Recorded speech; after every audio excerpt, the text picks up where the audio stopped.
Good morning, students. Now, I cordially welcome you all to this concluding part of the session on the unit titled Everything I Need to Know I Learned in the Forest. Let all of us take a bird eye view at what we learned in our previous class.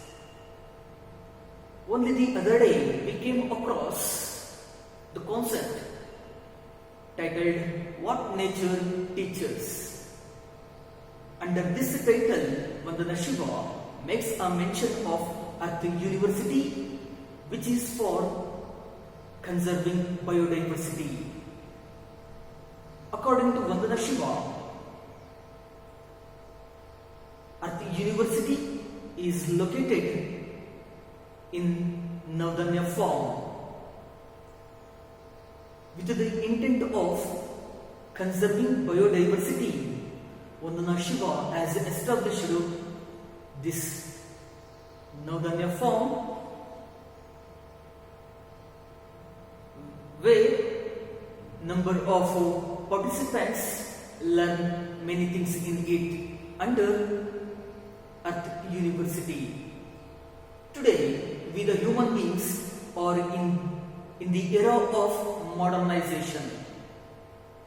This modernized world makes the human being's life a complex one.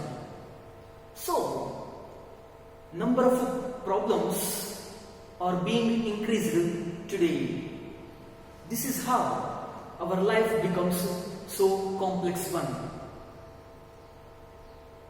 This situation that propels all the human beings to move away from the pattern of the nature at which we had seen as the dead matter. Before this movement, or many years ago, we the people used to call nature as a dead matter. After digging out or extracting out gold, minerals, coppers and many things to get benefited for the sake of us only. That is the perspective how we look at the nature as a dead matter. From this perspective, what we have in us about this nature should be removed from us as a dead matter, which means the way how we look at the nature needs to be changed from the human beings all around the world. We need to move away from the perspective that we grow in us about the nature as a dead matter. And where should we go to look over the nature? Is that, or how should we look at the nature? Is that we need to move to an ecological paradigm, which means today we are in such a position to look after the nature where ecological sustainability is made possible. Only the ecosystem that survives the whole environment in which all the living organisms live all together. So, we the people need to go to ecological paradigm where all the living creatures live their life with harmony, cooperation and mutual giving. And this lesson is especially taught to the human beings only by the nature. No one can teach the human beings to go onto the ecological system but only a nature can teach the human beings to go onto the ecological paradigm. And later we moved on to the Earth University, which teaches Earth democracy. In our previous class, we got to know about the definition of this Earth democracy, where Vandana Shiva defined it as it is the freedom for all the species to evolve within the web of life. I told you people in our previous class that life is like a web. Everyone, every living creature comes inside this web of life.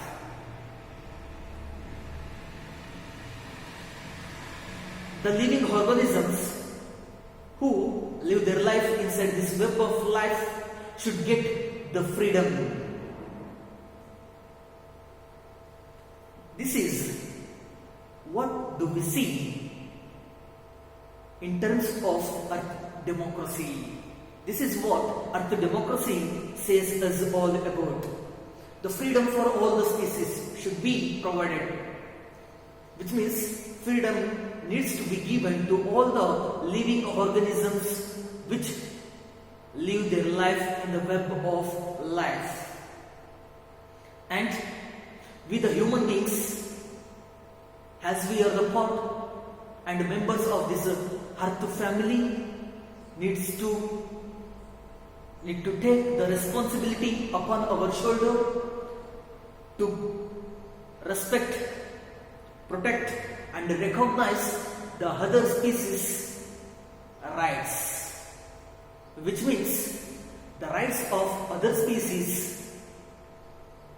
need to be granted by the human beings, as we are the part and members of this Earth family. Not only we, the human beings, are the part of this Earth family. This Earth family contaminates many living organisms in it, including plants, microbes, animals and many things. As human beings have the upper hand above than other living beings in this cosmos, we should take the responsibility upon our shoulder to respect the rights of other living species. As we were introduced in our previous class about the Earth democracy,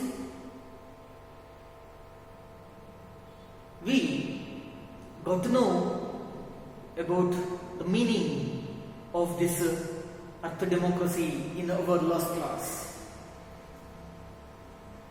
Earth democracy is a shift or a transition from anthropocentrism to an ecocentrism, which means what I am trying to tell you people is that anthropocentrism is a school of thought which argues where man is the center of this universe.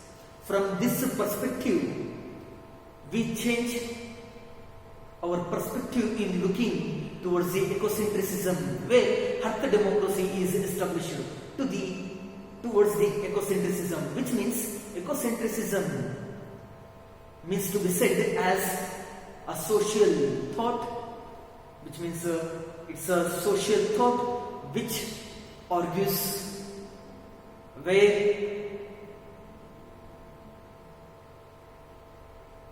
the nature is the central part of this universe, which means Earth gets the prominence over here. Much of the focus or emphasis is only on the nature instead of giving it onto the man.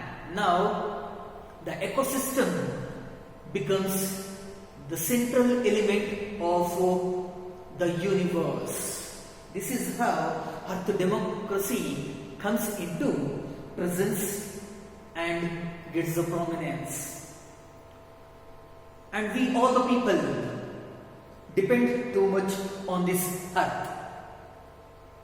Since we depend on this earth democracy translates into human rights to food. Our human rights, what we claim today, are translated into food. I told you people in my previous class that many people even today are dying due to the starvation. Many people are suffering a lot due to the illiteracy. And some major elements haunt the life of the human beings, which become the obstacles in their life. The poverty, which strikes the life of the poverty-stricken people, makes them to die due to the starvation. So, this earth democracy translates the human rights into food, which means no people or no people should die only because of the hunger. And water as well. It is a physiological need or desire for drinking of water. No living organism, including human beings, die due to the scarcity of water and freedom from hunger and the thirst. Here, no human beings die due to the hunger and thirst. No human beings suffer due to these factors of hunger and thirst. This Earth University is located at Naudanya Farm. As I told you people earlier, is a biodiversity farm.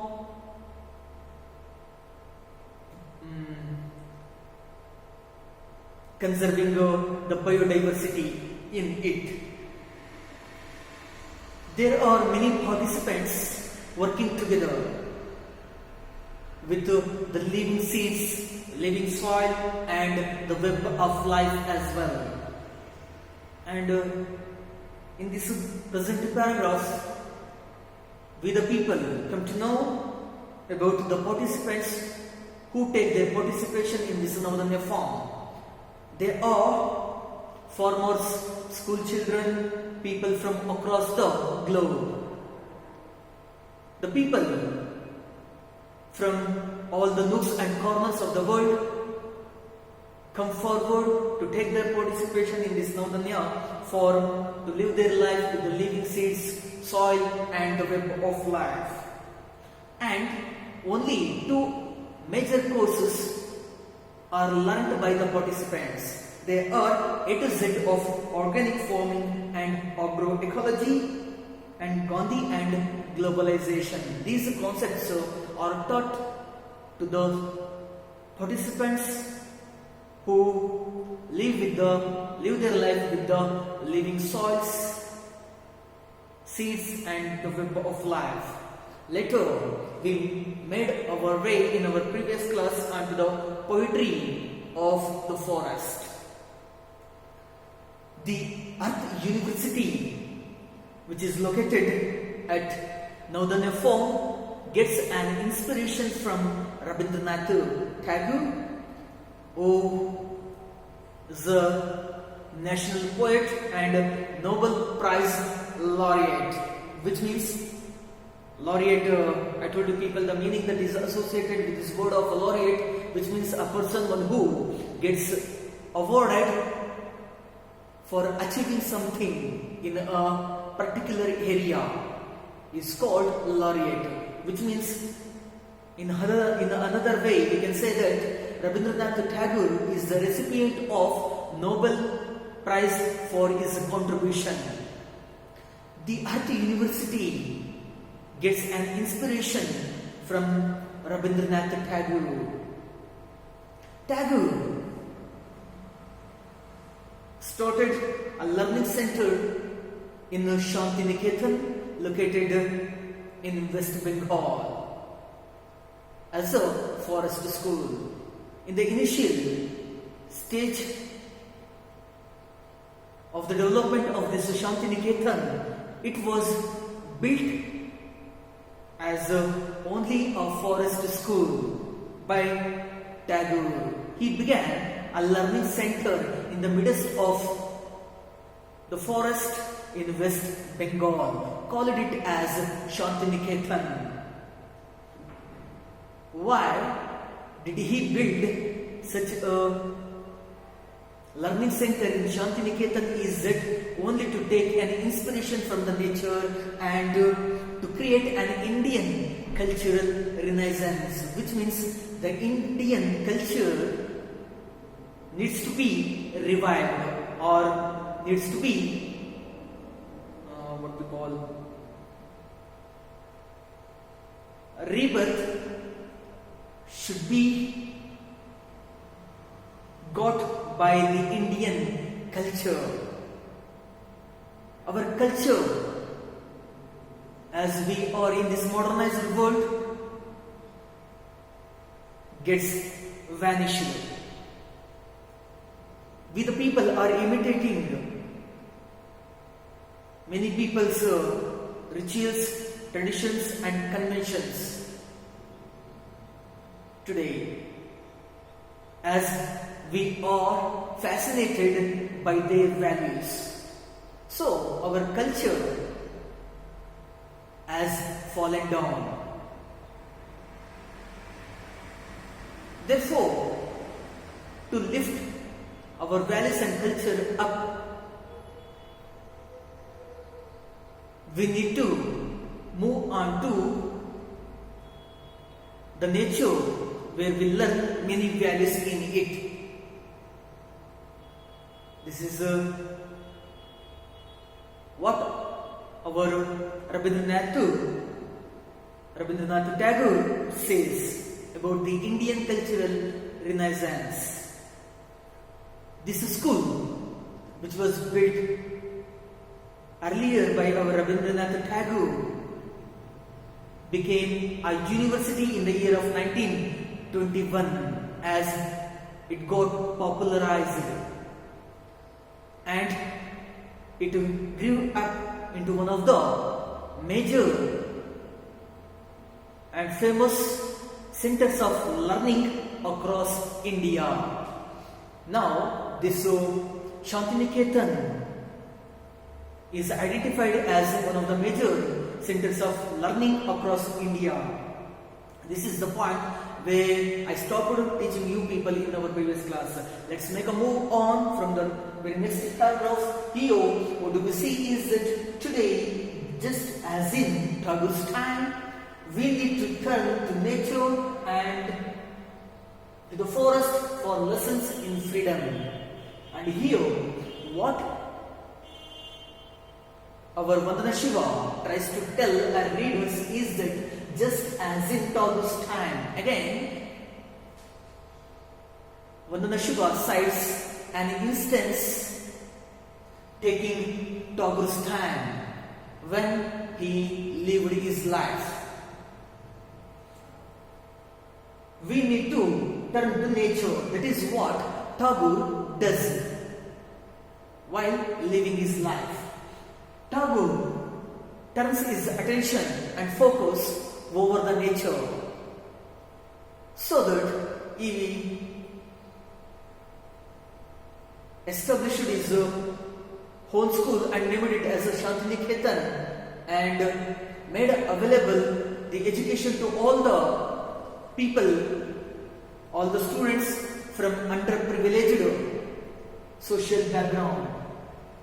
In this way, we are in a position to turn our focus onto the nature and the forest as well, to learn some lessons in it only in our freedom. Especially, why should we turn our focus onto the nature? Is that we get the freedom in it. All the living species in the forest who live their life within the web of life of the forest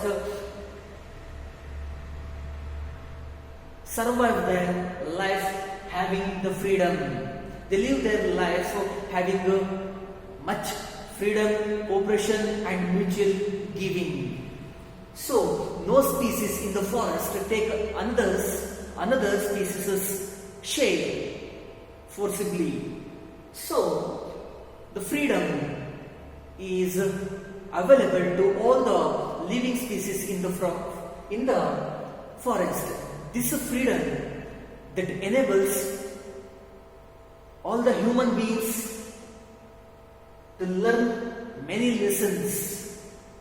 So we require to go towards the nature to learn many lessons. In his essay, Tapovan Forest of Purity, Tagore writes, here Vandana Shiva mentions the essay of Rabindranath Tagore titled Tapovan.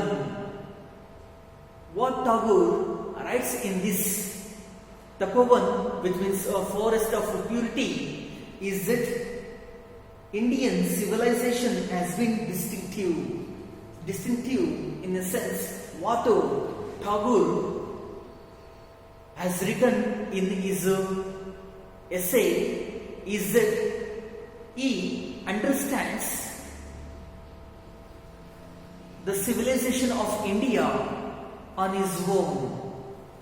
Here, what Tagore has written in one of his essays named Tapovan is that Indian civilization has been distinctive, which means a typical example. Indian civilization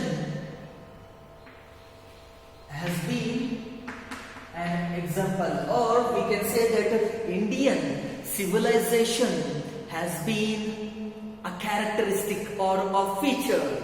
We can say like this. Indian civilization is a social process by which a society, by which societies develop all together or go onto advanced stages in their life.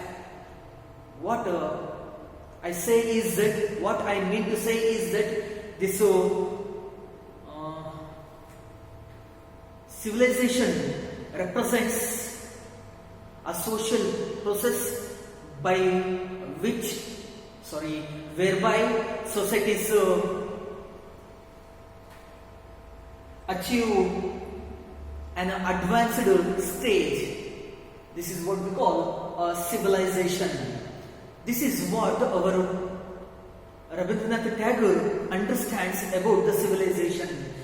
Indian civilization, where many societies take themselves onto advanced stages, where they can learn many things in their advanced stages from the primitive ages. The Indian civilization takes from the primitive ages to the advanced stages. That is what we call the Indian civilization that has been the characteristic, which means it is the typical example in locating the source of regeneration. In the Indian context, we the people can understand one thing over here, that is Indian civilization becomes one of the source or root of the regeneration. Regeneration, in a sense, it is a growth. One after another, a generation gets developed. One after another, a generation is born. So, the regrowth of the generation can be seen in the Indian context. So, Indian civilization is a typical example. Indian civilization is a typical example in placing or putting a source or root of regeneration. In the subcontinent of India, especially taking this Indian civilization as an example, we can understand that the regeneration can be seen in the Indian context. This is what we can understand in this sentence over here. And the material in the sense of the worldly things which are pleasing to our sense or eyes. The material things are the worldly things. They are, we can also say that they are the physical things which please our eyes, which means which bring us happiness to us and to our eyes as well. And these material things and the intellectual in the sense it contains, it describes all about the using of the mind of the human beings. The creativity or the intelligence is included in this intellectuality. The growth of the intellectual and the material as well are available only in the forest. The development of the intellectuality of the human beings and the material wealth that we desire for can only be available in the forest, but not in the city where several people merge together, living their life all together, but not in the cities. Here, the source of or root of regeneration, material wealth and the intellectuality of the human beings or the evolution of the human beings can only be seen in the forest but not in the city. Why? Because is that we get the freedom there in the forest, and all the human beings, including all the living creatures, can live their life with harmony, with cooperation, with mutual giving. India's best ideas have come from where man was in communion with the trees and rivers, lakes, away from the crowds. Here, what is further written by our Tagore in his Tapovan, one of his essays? What does he say is that India's best ideas or thoughts have come into presence before all of us where man was in communion, which means when man start living his life with the trees, when man start having a contact with the trees, when man start living his life with the company of the trees, then the best ideas or the intellectuality of the human beings gets flourished or blossomed. This is how the best ideas of the intellectuality of India's scholars and many people of India, all of the ideas have come to us where the man was in communion with the trees. When the man started living his life with the company of the trees, after getting us so much of freedom amidst the nature, living his life with the trees, he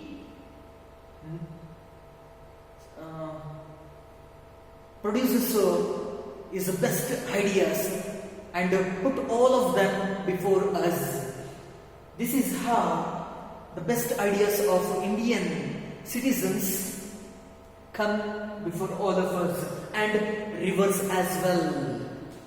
It's the body of the water, and the rivers, when man was in the company of the rivers, he starts producing the best ideas before all of us. And the lakes or ponds, when the man was in the company of the ponds or lakes, these best ideas were produced and away from the crowds. Crowds, I told you people earlier that crowds represent the number of people living together. When we the people live our life in the midst of the crowd, there is no possibility of getting nurtured or getting flourished. When we the people take our life away from the crowd, getting ourselves onto the forest to live our life with the trees, rivers and the lakes, our life will be blossomed and the best ideas would come forward out of the intellectuality that the people have in them. The peace of the forest has helped the intellectual evolution of man. Not only we the people get the freedom inside the forest, along with the freedom, what do we get to see is that the intellectual evolution of the man is possible. Evolution is called the development. The intellectual development is only seen in the forest when the man is in the communion, in the company of the trees, lakes and the rivers. So we can understand that the peace of the forest, here not only will the people get the freedom, along with it the tranquility or the peace can be seen inside the forest. This peace enables all the human beings to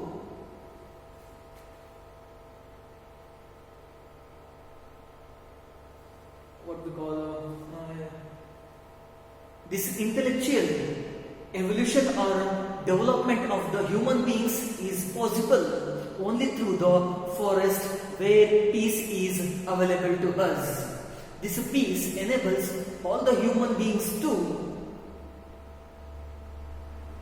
develop their intellectuality only in the forest. The culture of the forest as filled the culture of India.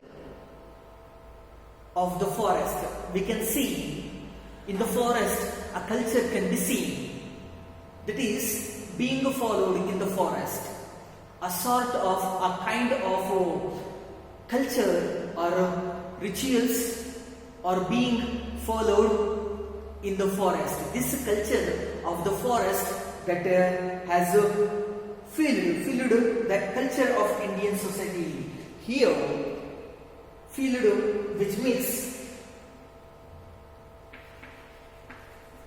increased. This increases the culture of the forest, increases the culture of Indian society. The meaning that is associated with the culture is the tradition or rituals we the people follow is called a culture. Here the culture that we follow in our life in the subcontinent of India gets developed when the culture of the forest influences over it. Only this culture of the forest that gets arisen in it increases the culture of the Indian society. The culture that has arisen from the forest. Here we can come to know that a culture that is in the forest,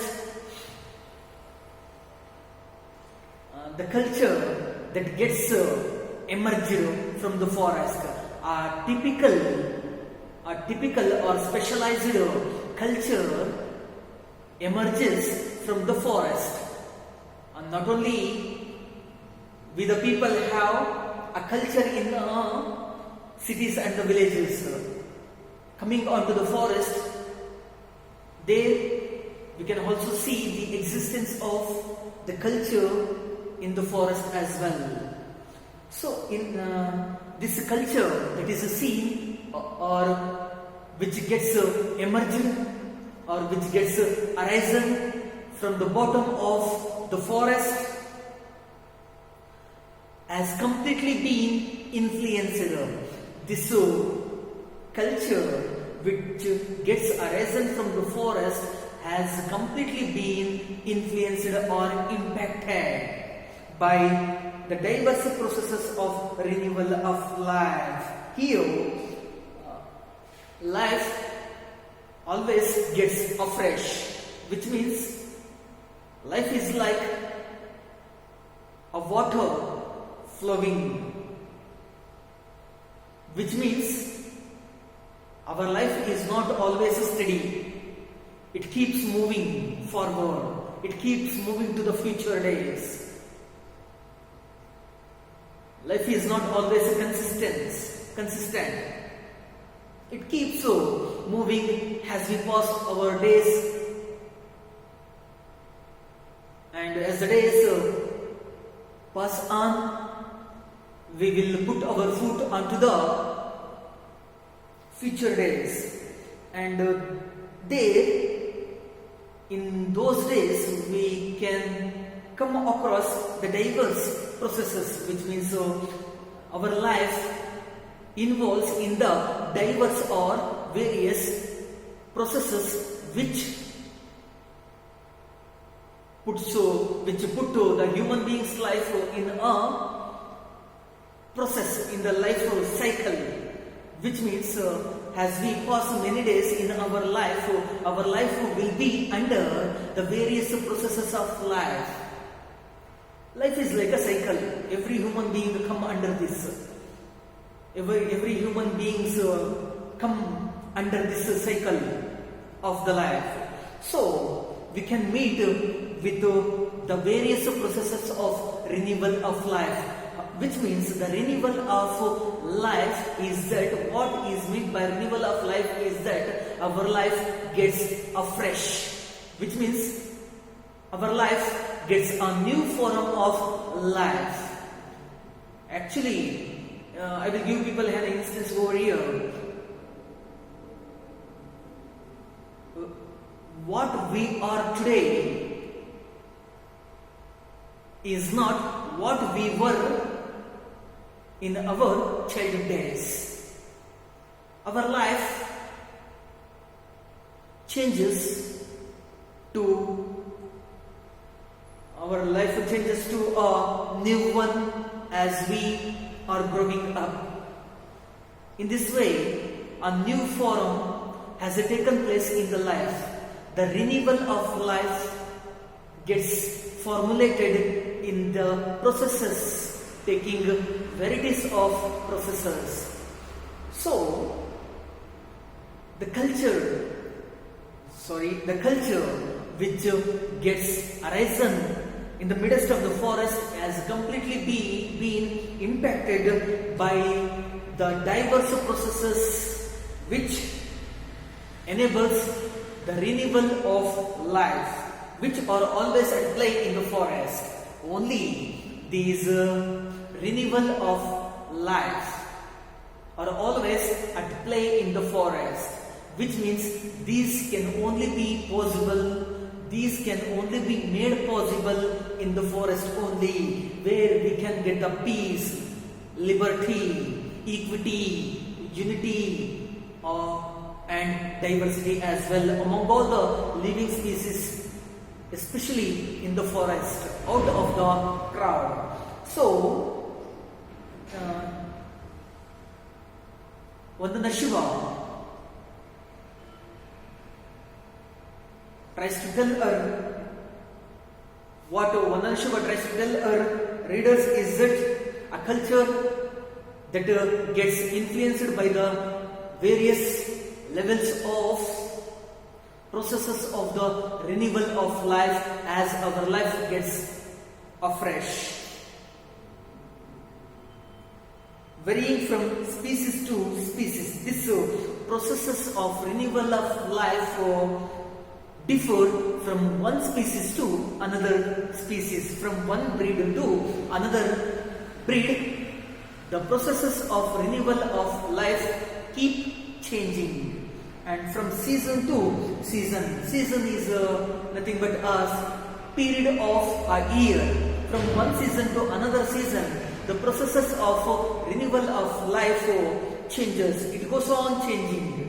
And inside, the way how the people look at the renewal of life gets changed in the way how they look at it.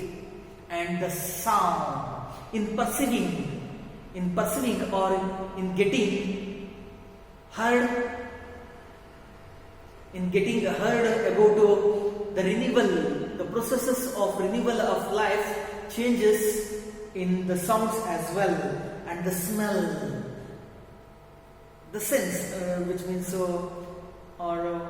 the way how we perceive using our sense is also changed from one man to another man.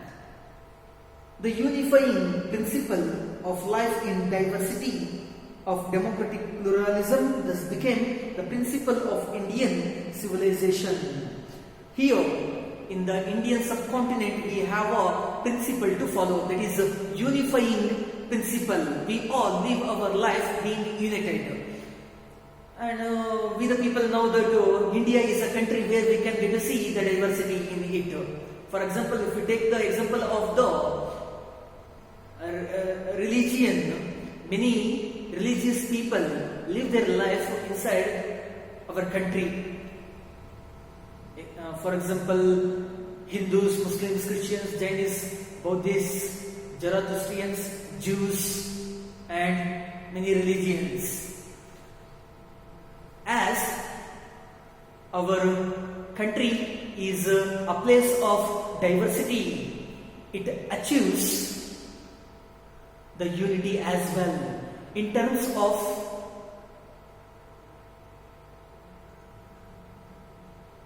India, which means when the word comes into our mind, when the word India comes into our mind, we will become one. All the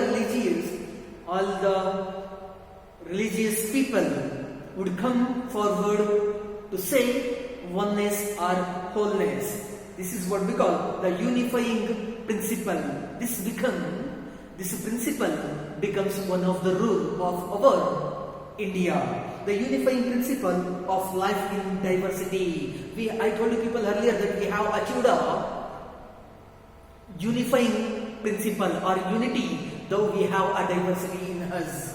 And democratic pluralism, it is a system. Pluralism is one of the systems in which many states or two states come together, and the two powers, principles and states coexist each other or come into presence each other. And this democratic pluralism, we have plenty of principles in us. Among all of us, we have many notions to follow, being Indians. And we the people of India have certain rules among all of us as a way of principle to follow.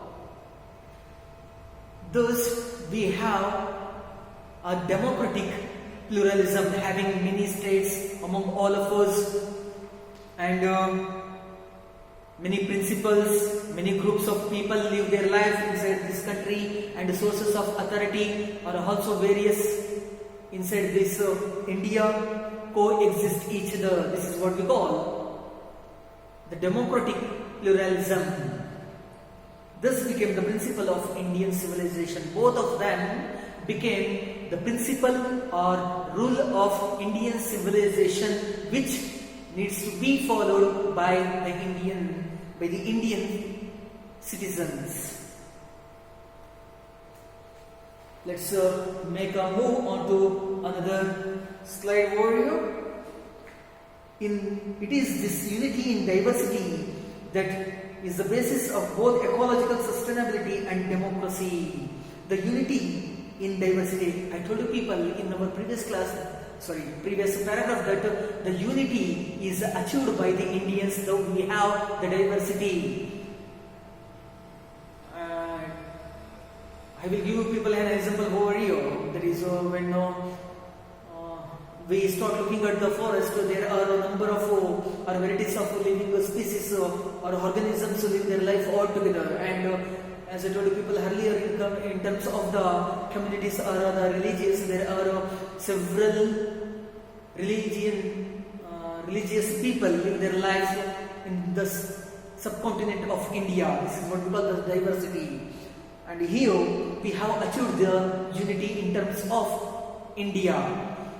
We have achieved this unity, though we have the diversity among all of us.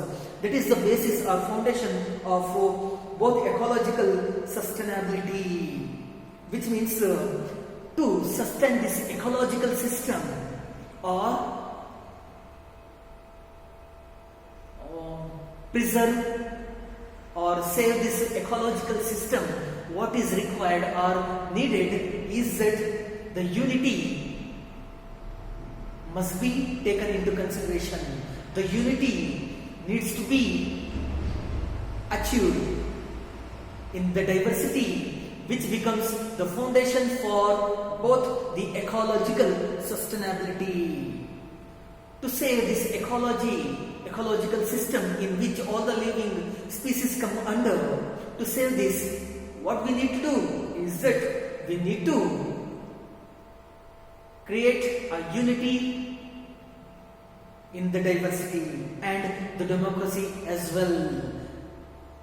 The sustenance of the diversity completely relies on the unity.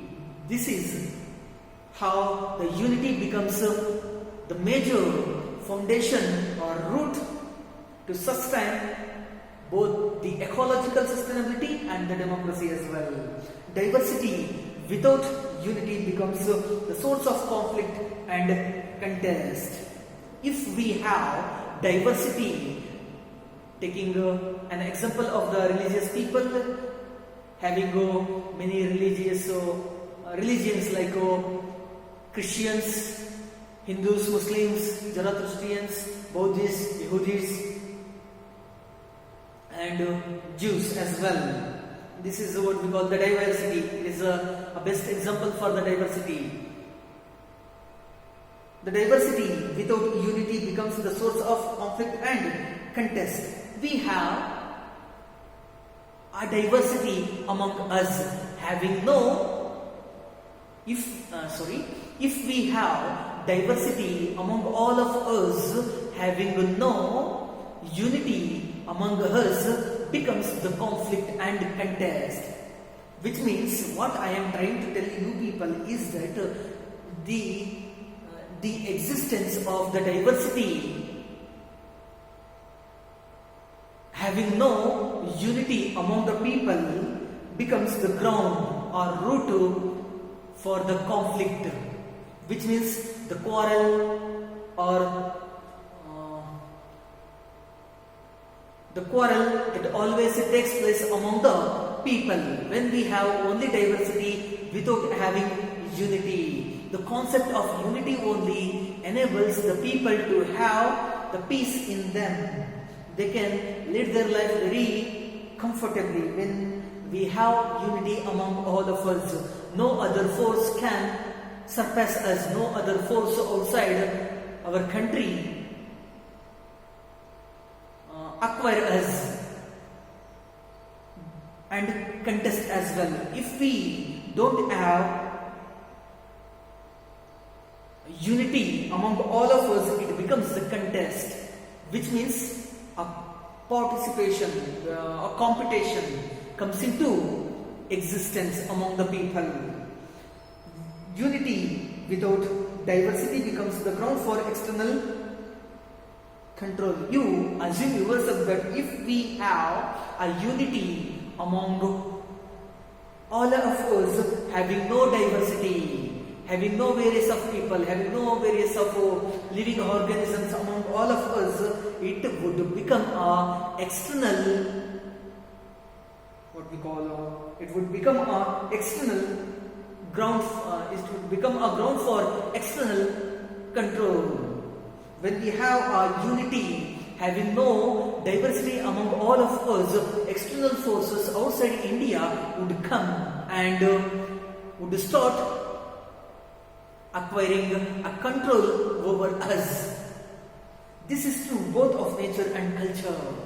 This notion of acquiring or taking a control becomes a matter of fact. This is true in terms of nature and culture as well. The forest is a unity in diversity. It is this idea of the forest is a unity of in its diversity becomes repeated many times since we are discussing this forest of poetry of the forest. The forest is a unity in its diversity. Only in the forest we can see the existence of the diversity. Not only in the forest, we can also see the diversity in our country as well. This unity is obviously seen in the forest.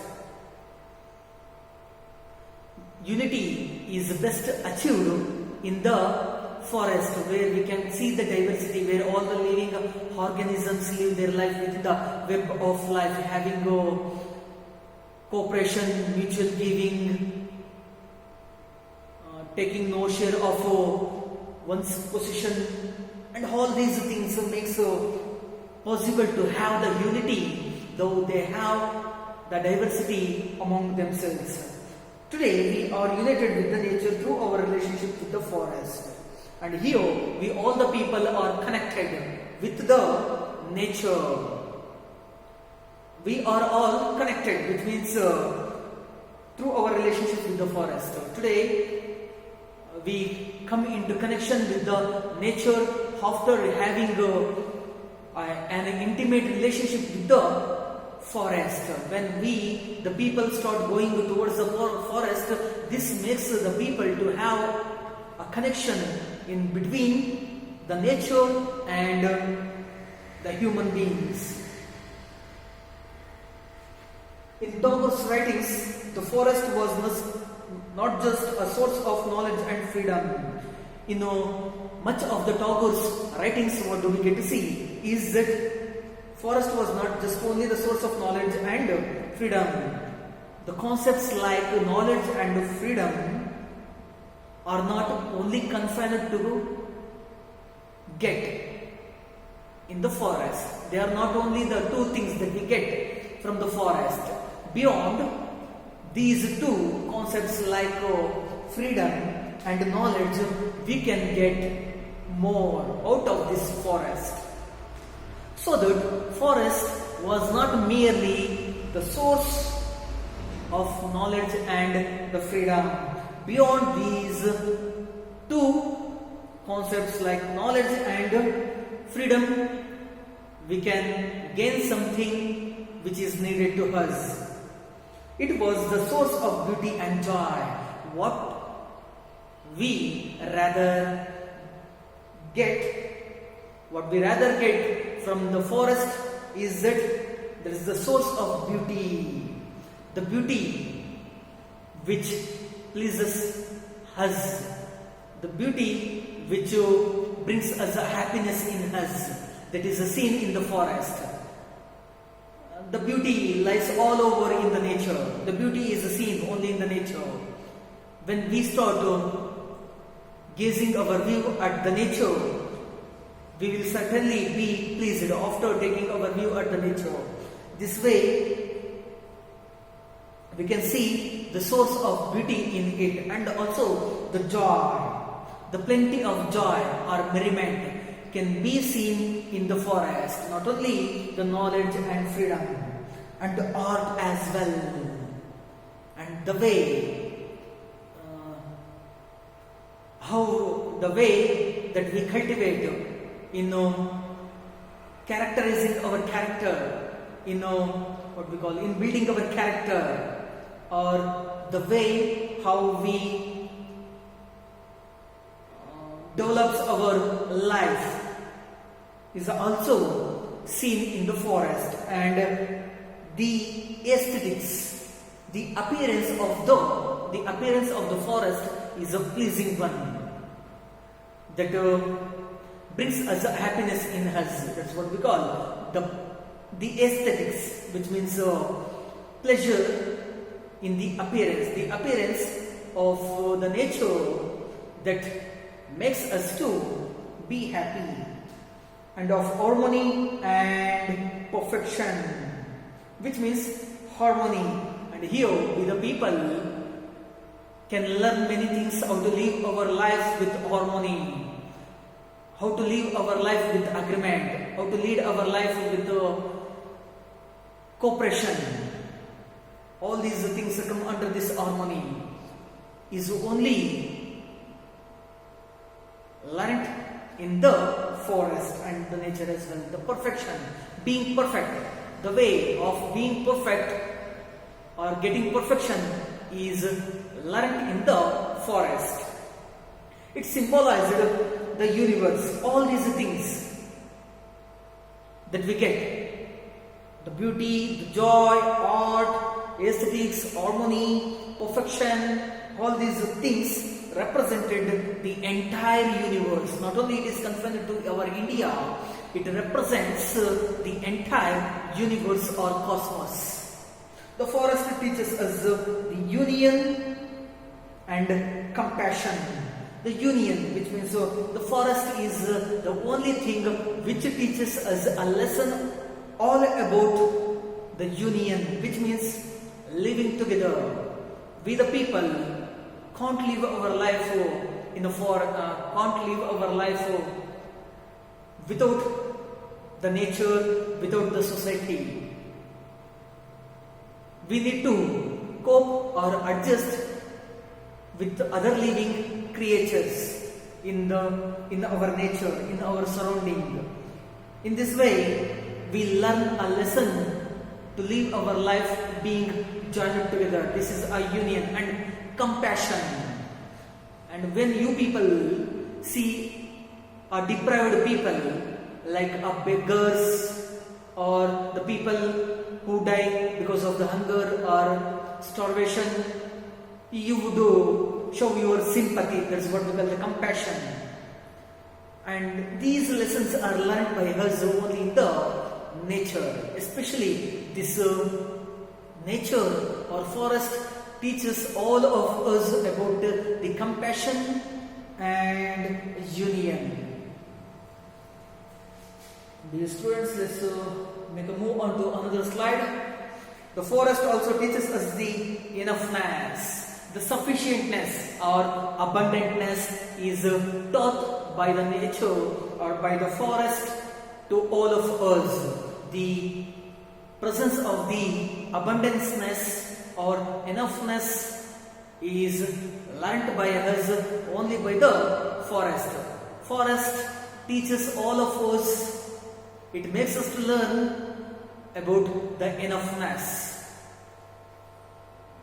As a principle of equity, how to enjoy the gifts of nature without exploitation and accumulation. This enoughness that is gained from the forest goes on telling us that it is the principle of equity. The principle of equity. Equity is one of the principles of Indian civilization, where everyone is treated equally. Every human being, not only Hindus, not only the Christians, not only the Muslims, every living creature is treated equally. It's called equity. This becomes one of the principles of our Indian civilization. Having this principle in us, we can learn how to enjoy the gifts of nature without exploitation.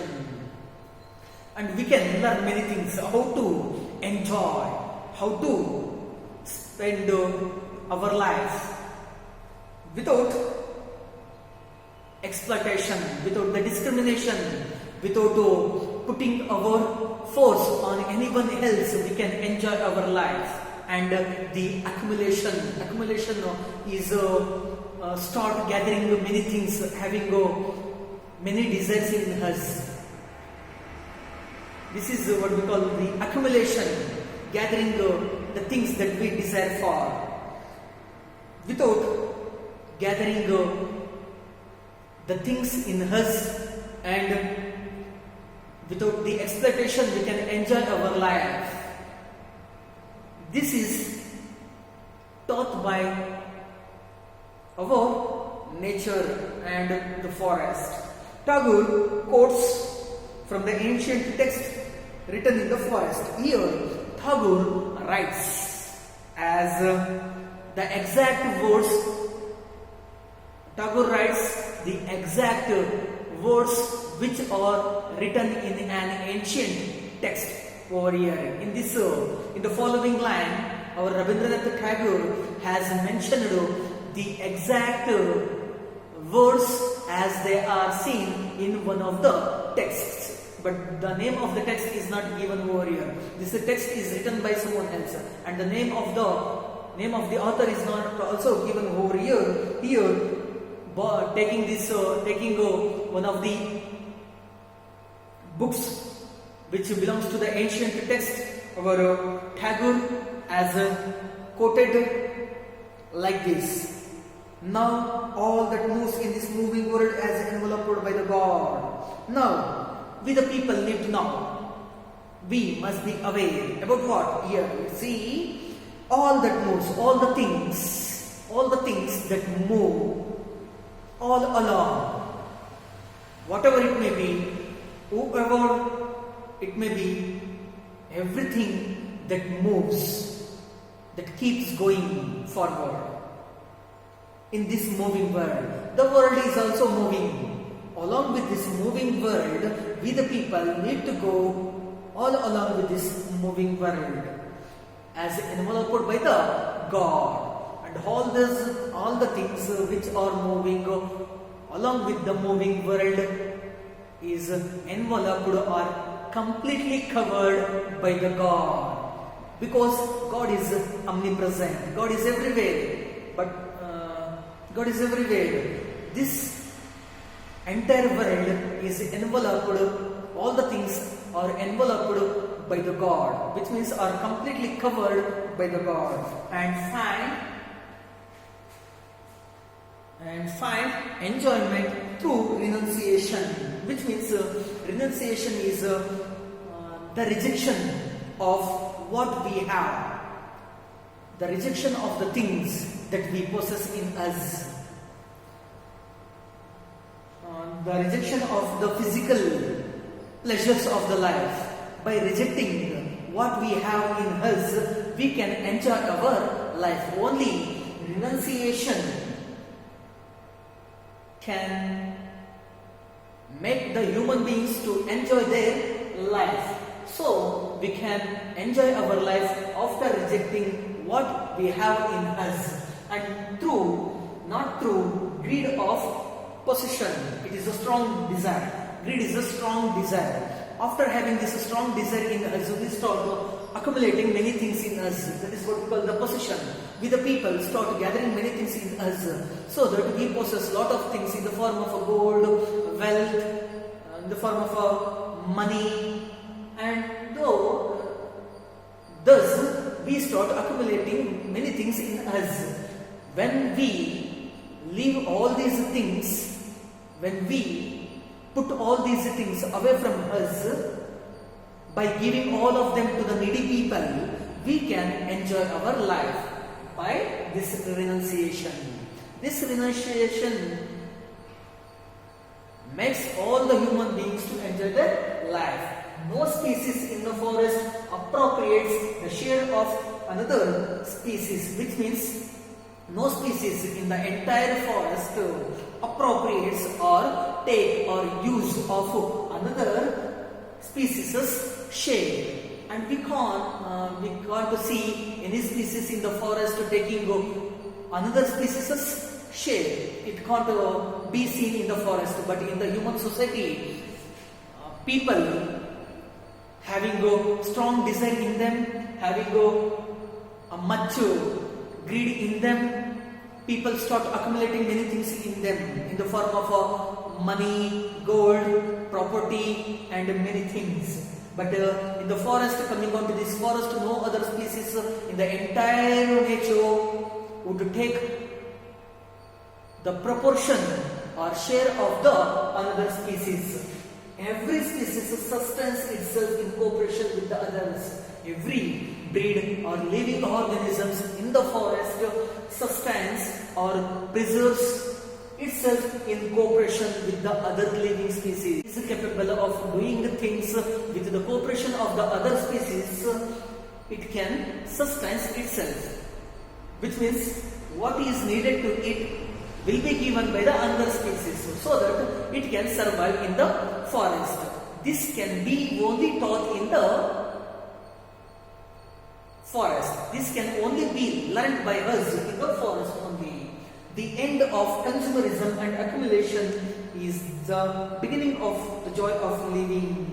Here, the end of consumerism. We the people start investing money and spend too much of money in buying and consuming goods, in buying the goods and services. This is what we call the consumerism. We spend the unnecessary, we spend too much money in buying the goods and services. Whatever it is at which we are attracted, we the people start buying it by investing our money, what we have in our hand. That is what we call the consumerism. If we put an end to this tendency that we have in us, like consumerism and the accumulation, I told you people earlier that the greed of possession, the greediness that we have in us makes a way or paves a way to start accumulating or gathering many things in us. This accumulation, the end of the consumerism and accumulation is the beginning of the joy of living. If you people want to have a joy of living in you, you must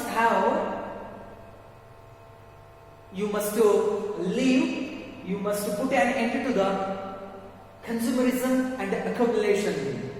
If you have this tendency of buying the goods and services at which you people are attracted, the conflict between the greed and compassion, here, nowadays, even today, the conflict is seen, the battle is seen. Here is a battle between greed, the strong desire, what we have in us, strong desire of possessing something in us, strong desire of accumulating things in us. The way, this is what we call the greed, the conflict between the greed and compassion. Whereas we have another contrasting word to see, that is a compassion. Compassion is the way how we look at the other person who are in need, which means by stretching our hands forward to the needy people, we can help them. This is what we call the compassion. Both of them are opposite in nature. Greed and compassion. In between this greed and compassion, the way how we stretch our hand and the way how we want to have something in us, both of them are contrasting words. Both of them are against each other. In between these two, there is always a conflict. Nowadays, it can also be seen. And conquest, which means conquest is nothing but taking control of another. We have no right at all to take control of another person or to take control of any other species in the entire world. We are not given this right to take control of the another species. The conquest and the cooperation. Cooperation is nothing but, as I told the people earlier, we need to live our life with the harmony, having the cooperation of the other living species around them. Both of them are opposite in nature. The conquest, whereas human beings start acquiring another one's possession. taking control over them. On the other hand, cooperation, by living their life all together, we can be survivor in our life. Which means we can survive in our life. Both of them are opposite in nature, and this is the conflicts comes into presence in between conquest and cooperation, and violence and harmony. Violence it contains the what we call the bloodshed, the crime, and the heinous crime. It demands our blood, or it causes many hazardous things. It causes damages to the people, and it brings certainly harm to the people. Violence and harmony. It is the state of living together with harmony, having a harmony among the people. Both of them are also opposite in nature, like conquest and cooperation, greed and compassion. Here, violence and harmony that Tagore wrote about continues today. These are all the things that were written by our Rabindranath Tagore. All these things, as they were written by our Tagore in his age, when he lived his life, all of them continue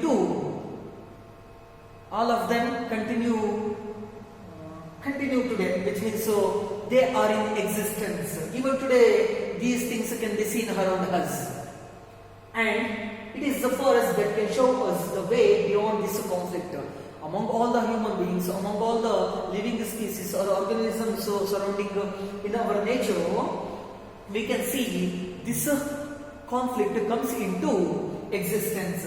Beyond this conflict, there is a way where we can live our life comfortably, and it is the forest that can show us the way how to live our life beyond this conflict. If we the people want to live our life beyond the extension of this conflict of greed and compassion, conquest and the cooperation, violence and harmony, we need to learn a lesson from the forest. Thus, the forest show all the human beings a way how to come out from the conflict, especially from this conflict. The way is shown by the forest. Thus, our Vandana Shiva concludes this present unit. Everything I need to know, I learn in the forest.